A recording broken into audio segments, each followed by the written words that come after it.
A few weeks ago, we talked about Christendom, this notion that Christianity won, that it dominated the culture, many of our social and political realities, and we named that that's something that continues today, but that we've started to take notice of the ways that Christendom is the water we're swimming in because a shift is occurring.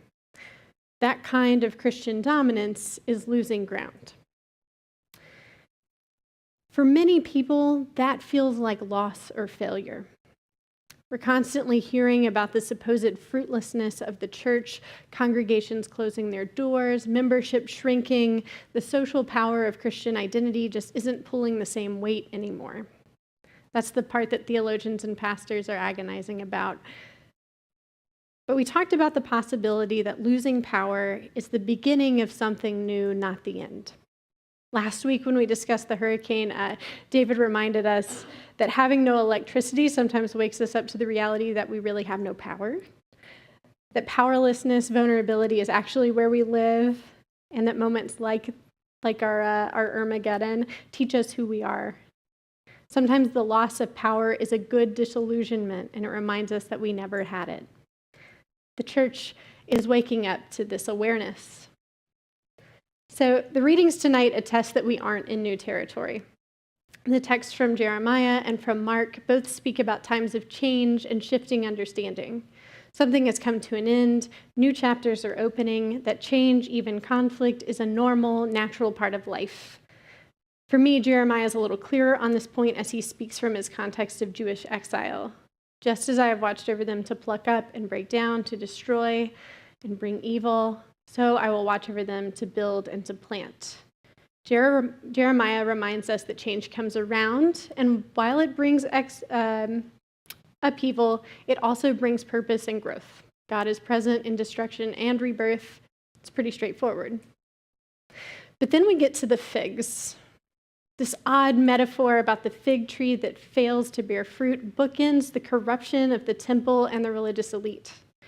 On the surface, we get the sense that Jesus gets angry when the religious establishment becomes hypocritical and unconcerned with the needs of the people. The story seems to speak of institutions in times of change, unmet expectations, and questions about fruitfulness over time. It seems to be a tidy story about the tradition of Reformation, naming the unjust, corrupt, and superficial aspects of the tradition, flipping the tables, dragging it into the light, and changing. But there's this little detail that I think hints at something more. If we consider that it isn't even fig season in the story, things get a little weird. Bible commentators have surprisingly little consensus about why God hates figs so much. In fact, the author of Matthew even writes that part out of his version of the story, perhaps because it paints Jesus as having a temper tantrum. We looked at this story at Pints and Parables last week because even though it isn't specifically named as a parable in the text, this theatrical symbolic act of cursing the fig tree that is out of season doesn't resolve itself. It's open-ended, which allows us to step into the story with our own ideas. What many of us found rang true for us is that it seems that Jesus gets hangry and takes it out on the tree. You don't want to see me when I'm hungry. I think this is a deeply human moment that I know I embody, especially when we pair it with changes in something as meaningful and personal as church or religion. Sometimes things come to an end. Sometimes it isn't the right season for the thing that we want. Meanwhile, we're on the side of the road having a meltdown because we went looking for something at the wrong time and in the wrong place. It's a very human thing to be frustrated and disappointed, and it's been known to make us destructive. While I don't share the belief that Christendom losing ground is a bad thing, I can empathize with someone grieving that their church is dying. I can understand being angry and defensive. If in our time and in the religious establishment of Christian dominance, figs are a symbol for social power, numbers, and money, I do believe the church has been looking for figs in the wrong season. Like any parable, it's an invitation because it is unclear. We're looking for something, we don't know what season it is. It raises questions that we don't have answers to. And this story is just big enough and open enough to hold both the principle and the personal. All the reasons the process of reformation needs to happen over and over again, and the reality of heartbreak for those who experience it. So hang on with me for just a minute. We're going to go church history, but I promise it's getting somewhere. It's going to be good. Buckle up. Just breathe. Find a comfortable position. This isn't a new phenomenon or the first time the church has experienced an evolution like this. In the history of Western Christianity, the church has been in a constant tension between power and progress, and it results in some interesting patterns. Phyllis Tickle, who has the best name in theology, writes about historical trends that keeps emerging. She argues that every 500 years, the church cleans out its closets and has a rummage sale. We go through a period of tremendous change. So follow me on this. Don't do that. Thank you, Bill. Thank you, Thor. Roughly 500 years into the growth of the early church, we saw our first big shift.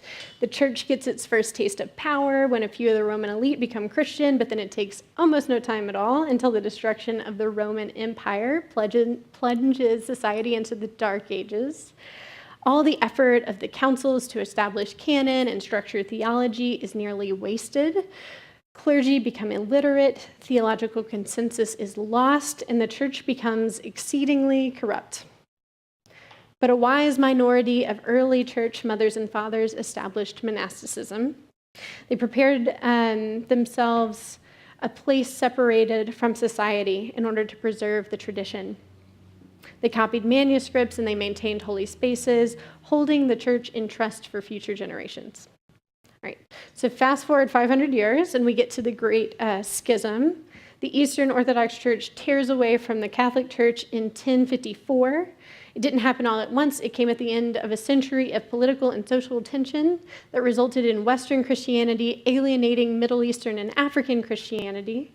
It was about each feeling threatened and disenfranchised.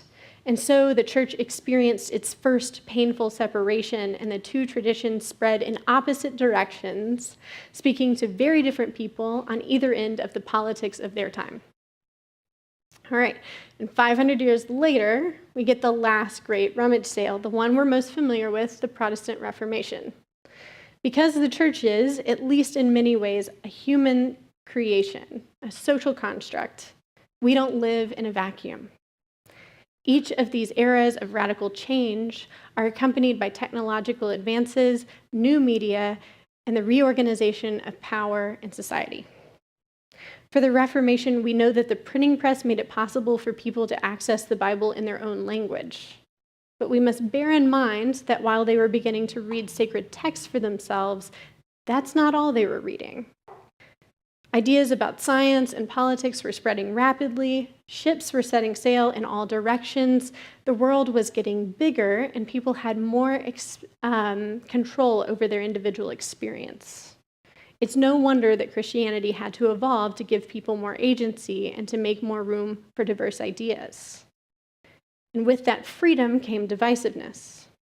But this spread of ideas, this yearning for freedom of religious expression, this era of mobility and trade meant that the tradition, the narrative, the community evolved. It spread farther while engaging more and different people than it had ever before. Each of these eras was both terrifying and exciting to the people who lived through them. They mourned the changes in the tradition they loved while bravely adapting to their expanding world. When we can see these patterns in hindsight, we realize that these changes always opened the church up with fresh ideas and made it accessible to those on the outside. Each time the culture forces Christianity to evolve, it has to shed its nasty habits and find an authentic witness for a new time. So for the last few decades, the church has been wondering why the status quo is failing. I think it's because the church has been looking for the same old fruit in a season that is ripe for something new. Martin Luther tapped 95 Theses to the door at Wittenberg in 1517, so if you're quick with your math, then you know that this October, during this series, we celebrate the 500-year anniversary of the Protestant Reformation. So if Phyllis Tickle's right, then this might just be an interesting time, right? If the printing press changed global Christianity, just consider what the internet's going to do.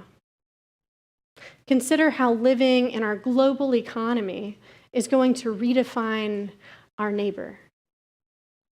Instantaneous communication is going to destroy our previous notions of friend and foe, perhaps even good and evil. What a not-so-flat earth did to our understanding of the cosmos then, Darwin, Freud, and Stephen Hawking are doing to it now. We are making room again for mystery, doubt, and wonder at the complexity of the universe from a single atom to the human mind, and it is an amazing time to be in the midst of these questions. I believe it's important for those who are looking at this pattern to remember that this is not a uniquely Christian reality. The tradition of Reformation didn't begin with Christ or the establishment of the church. It is an inherent human experience. From the earliest turn from individuals looking out for themselves, to identifying with the family of origin, to the development of tribalism, which in the Jewish community evolves to an identity that transcends and includes the tribe, a nation of tribes in service to the world. And then to Jesus and the transcending of even more barriers to belonging, neither Jew nor Gentile, slave nor free, male nor female. Human history is in a constant process of pushing against what used to define those on the inside from those on the outside. People and the communities and institutions they make up are a part of a constant process that opens up further streams of inclusion and expansion, from a focus on some of us to the good of all of us. So tonight we are starting a new series, ReForm, the roots of tradition, nurture innovation. So we're going to be basing a lot of our content on a book called A New Kind of Christianity by Brian McLaren, who is a speaker, author, and activist, widely acclaimed. He will be here probably at the table. That's our hope, I believe. We have that locked in. On November 17th, and he's going to be presenting some of his work on spiritual migration and innovation. So as we lead up to that, we kind of want to prepare ourselves to engage his new material. And we'll be looking at this series in two parts. So first, we're going to look at how the church has traditionally understood things like narrative, Bible, Jesus, and practices, and how these ideas are being explored. And then we'll look at new issues and questions that are challenging and shaping Christianity today. So this two-part approach is informed in part by the Dalai Lama, who said, you have to know the rules well so you can break them effectively. Or as my sister Nadia Boltz-Weber says, I really feel strongly that you have to be deeply rooted in tradition in order to innovate with integrity. She goes on to say, if you're trying to do something and you're not rooted in tradition, it's not innovation, it's ridiculous. All right? She's sassy. I aspire to that level of irreverence. A metaphor that speaks to me is jazz and improvisation, probably because I have to make something meaningful out of having been an awkward band kid. To play jazz, there are Hawaiian shirts involved, just trust me. To play jazz, you have to know classical musical theory first. You can't improvise if you don't know the basics, scales, rhythm. And once you get to jazz, once you start playing with the rules and breaking them effectively, everyone gets a role to play. You don't have to be a talented musician. Jazz needs the person humming along and the person tapping their toe to the rhythm. Once you get to jazz, you get a far more inclusive, expressive art form.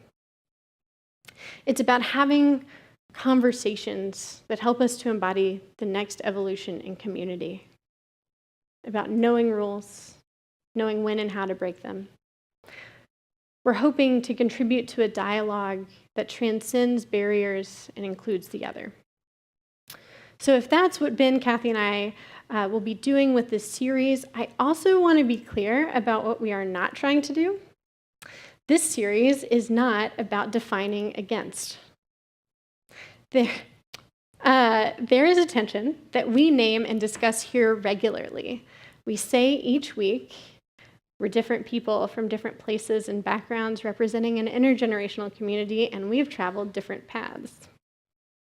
But it is true that many of us found Collective after one or many failed attempts to be a part of a church or spiritual community, and many of us have a history with Christianity that has not been all good.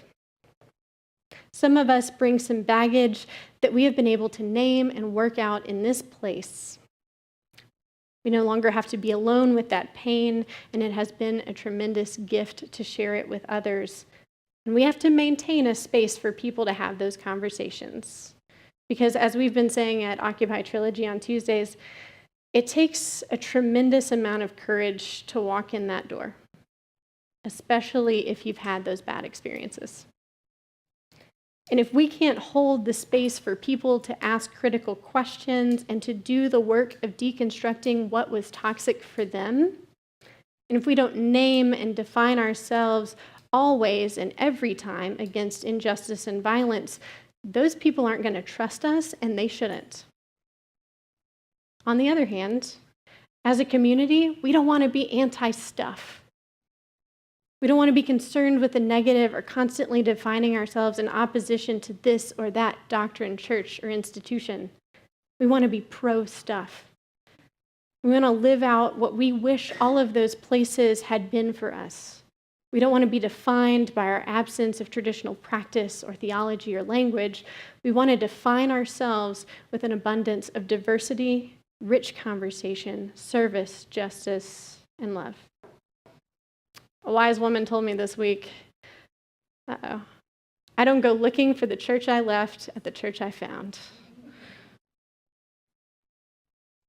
What we hope is to name that tension and to discuss it in a way that holds a generous perspective toward the past, toward other communities, and toward the people they benefit, while exploring what needs to happen to move us into our what's next, to the things that we are looking forward to. We haven't arrived at the best way of being in community. It's something we have to work on all the time. And we don't want to tear down what is good and life-giving for other people in other places. We chose the image of a plant for this series because of the notion of exploring and appreciating the roots of tradition, but I think it also works for the way that we want to change and evolve. Because a tree isn't anti-seed. That'd be ridiculous. They're pro-tree, which means they grow beyond seeds, but it's not a dualistic reality. It's not us versus them. It's a growth that transcends and includes. In this same way, when we look at the historical direction of the Judeo-Christian narrative, we aren't talking about making new teams, us and them. We're saying that when the tradition expands, it transcends what was and includes what can come next, who can come in next. Jesus, in his time, wasn't pushing against the law and the understood ways of being in the world and then saying, this isn't Judaism. He wasn't saying Judaism is wrong. He was saying it's bigger. And we aren't saying that Christianity is wrong. We're saying it's bigger. There's one more thing I want to be clear about in this series. So when we say each week that we agree not to make assumptions about the person across from us, next to us, or in conversation with us, we don't assume that everybody in the room identifies or affiliates with Christianity. For many of you, that's not what being a part of Collective is about. You may be committed to making sure that there are spaces like this for other people for whom that is part of their spiritual journey. But the Jesus story doesn't need to be more than a moral teaching for you. Maybe being a part of this community is about living a whole, healthy, ethical life, and identifying with Christianity or reforming its tradition isn't something you need or want to do. And I want to be careful that we don't assume that everybody is buying into this process. Not only is that just fine, more than that, those of us who are trying to reclaim a new kind of Christianity need you in the room. We need relationships and conversations with you. We need to be challenged by your perspective.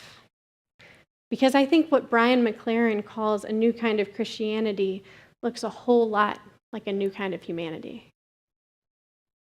A new kind of Christianity is one that makes the church more inclusive while connecting it to wisdom outside the tradition. In other faiths, in the sciences, in forms of ethical positions or arguments that are not generally seen as Christian.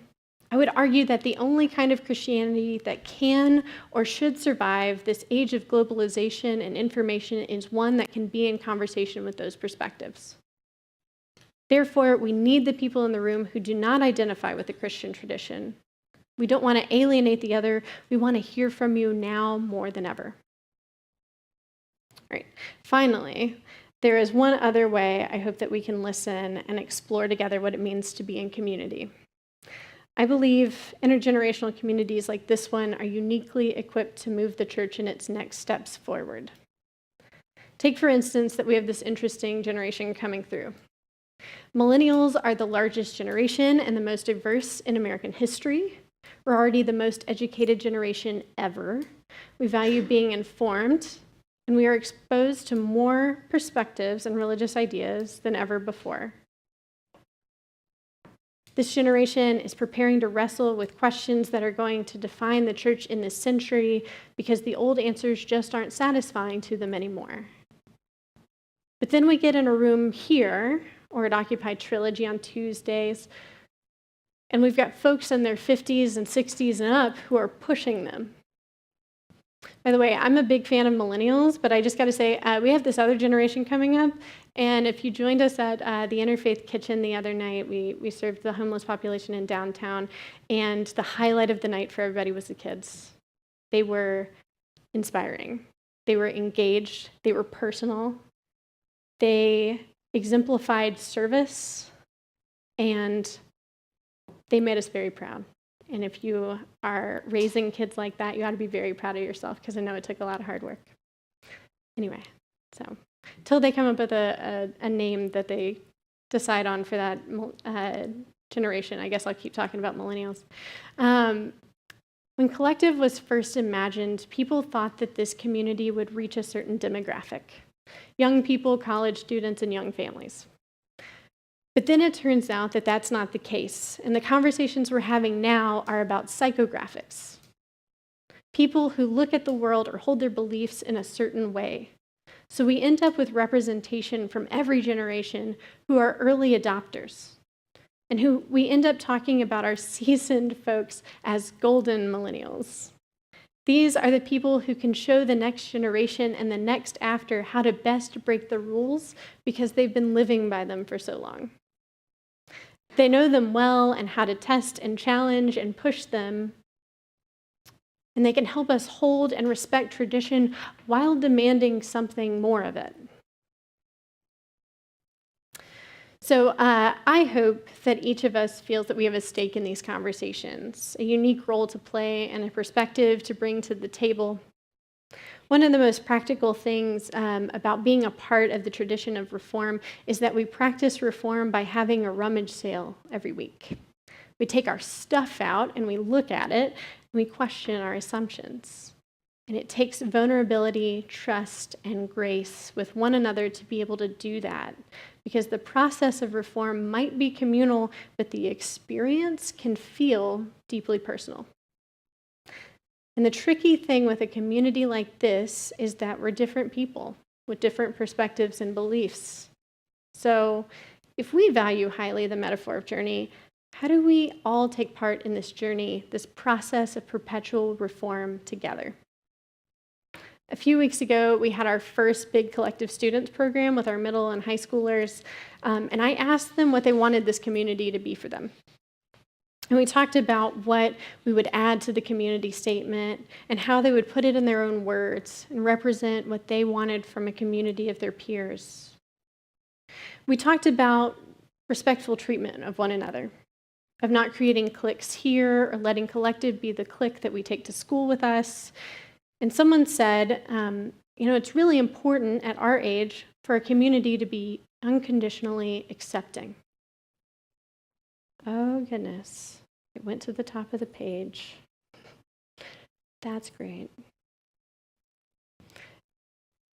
It's really important at our age for a community to be unconditionally accepting. But then another wise soul spoke up and said, acceptance is cheap. We extend unconditional belonging.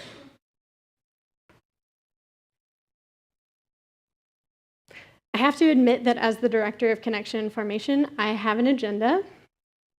I hold out hope that we have a team here that is different enough from one another, that we can build a community here that is so diverse in experience that anyone with the courage to walk in our door can find that there is someone they can connect with. Someone who will listen to them, who will engage with them, that we can extend unconditional belonging because we embody it, we live it out. People ask me, and I think they ask many of you, the same question about Collective all the time. What's the goal? What are you trying to do? And I say, this is it. We're already there. Good news, we can't fail. Because it's more important to me that we be able to get in the same room than that we be able to get on the same page. But people can't help but ask because we're doing things a little differently here. We don't have a mission statement, we have a community statement. Over 80% of our giving is electronic because it takes away the shame around money.